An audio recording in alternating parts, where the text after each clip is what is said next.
Ինչու Ֆլիկը բարկացավ Մեսին եւ Յամալը երբ կխաղան իրար դեմ, ինչպես ավարտվեց Ասենսիոյի դատը, ինչու Հարի Քեյնը աբսենտ ձեռքից չէր դնում, ինչու է Պեպը գլուխը քորում, եթե քաչալ է։ Ողջույն, էլի ես եմ սպորտային նորություններով, եկեք բաժանորդագրվեք մեր ալիքին, որ այս դառը իրականության մեջ մի գտալ պեսոկ լցնենք։ Իսկ մենք այսօր կսկսենք Իսպանիայից, որտեղ Բարսելոնան հաղթելով Էսպանյոլին դարձավ վերջնականապես, պաշտոնապես Իսպանիայի չեմպիոն։ Խաղից հետո, մրցավարի սուլիչից հետո տղաները սկսեցին միանգամից բուռն տոնել, ինչը դուր չեկավ Ֆլիկին, որն էլ մտավ նրանց մեջ ու աքացի տալով ուղարկեց հանդերձարան։ Չեմ կարծում, որ խաղից առաջ խոսել կամ մտածել հաղթանակը տոնելու մասին, ճիշտ է, ես հեռուստատեսությամբ տեսել եմ ինչ էր կատարվում 2 տարի առաջ, ինչ էլ որ անելու լինես, պետք է հարգանք դրսևորել դիմացինի նկատմամբ, պետք է առաջին հերթին պայքարել 3 միավորի համար, հետո կանենք ինչ որ պետք է։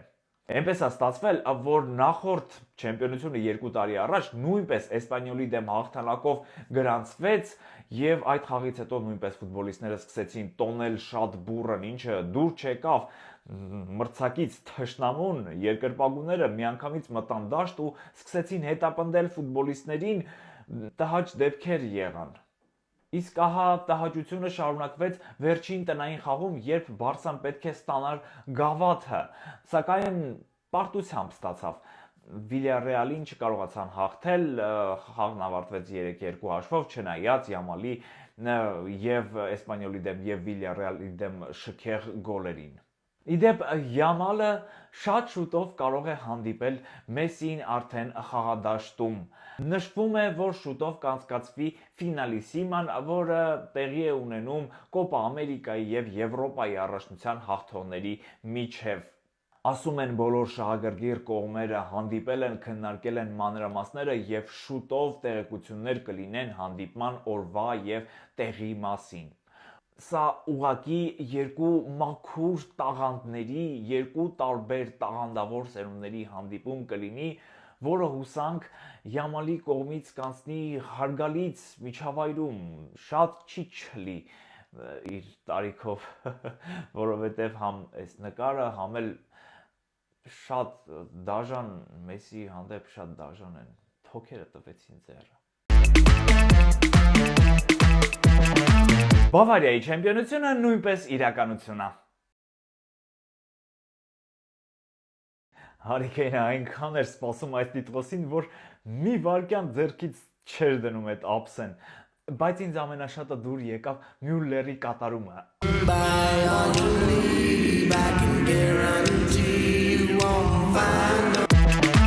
Չարկում եմ մի պահ էլ վերադառնանք Բարսելոնա, որի փողոցներում գրեթե 700,000 մարդ տոնում էր իրենց թիմի չեմպիոնությունը, երբ եղավ սա։ Հեյ Մադրիդ, սրիկաներ, դիմավորեք չեմպիոններին։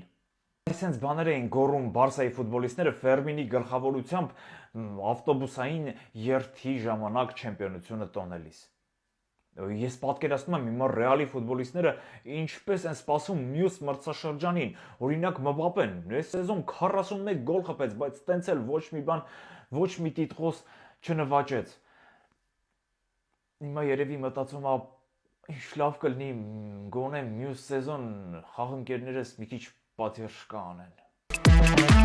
Սիթին մնաց առանց տիտղոս, գավաթի եզրափակչում պարտվեցին քաղաքայինները Crystal Palace-ին, խաղից հետո Գուարդիոլան շատ ջերմ զրույց ունեցավ մրցակցի դարպասապայի հետ։ Պեպն ասաց, ամոթ քեզ դու արժանի չես դրան։ Դինը պատասխանեց, 10 րոպե ավելացրել էին այ ախպեր։ Պեպը պատասխանեց, կապ չունի, դու արդար չես խաղում։ Գուարդիոլան կպել էր, թե ժամանակ էիր ձգձգում, դու արժանի չէիր չեմպիոնությանը, բայց չի ասում, որ մի եկապ պենալ չխփեցին։